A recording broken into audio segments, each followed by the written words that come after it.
বীরশ্রেষ্ঠ নূর মোহাম্মদের নামে নড়াইল জেলা স্টেডিয়ামের নামকরণ করা হয় ১৯৯৬ সালে। বিকল্প না থাকায় প্রতিদিন একই মাঠে অনুশীলন চলে football, handball, cricket, archery, kabaddi সহ প্রায় ১০টি ইভেন্টের। সঠিকভাবে অনুশীলন করতে না পারায় ব্যাহত হচ্ছে খেলার মান। দ্রুত স্টেডিয়ামটাকে পূর্ণাঙ্গ রূপ দেওয়ার দাবি খেলোয়াড়দের।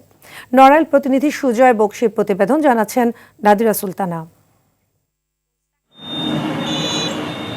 ১৯৯৬ সালে নড়াইল জেলা ক্রীড়া সংস্থা জেলা স্টেডিয়ামের নাম পরিবর্তন করে স্বাধীনতার সূর্য সন্তান বীরশ্রেষ্ঠ নূর মোহাম্মদ রাখে। ৬ একর জমির উপর নির্মিত হয় স্টেডিয়ামটি। বাংলাদেশের ক্রীড়াঙ্গনের নড়াইলের বিশেষ অবদান থাকার পরও এখানে লাগেনি তেমন কোনো উন্নয়নের ছোঁয়া।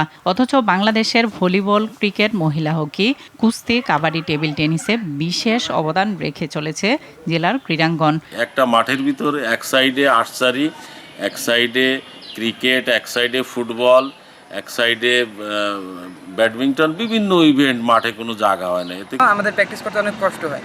এর জন্য আমরা চাই যে স্টেডিয়ামটা পূর্ণতা পাক। স্টেডিয়াম হওয়ার যে প্রস্তাবটা আছে এটা আমরা চাই দ্রুত বাস্তবায়ন চাই।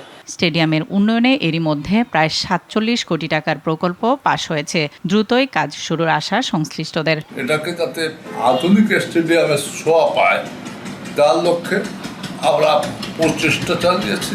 একটি প্রকল্প অনুমোদিত আমাদের হয়েছে। এই স্টেডিয়ামটির নির্মাণ এবং সংস্কার কাজ হলে ক্রীড়াঙ্গনের চাওয়া পাওয়া পূরণ হবে।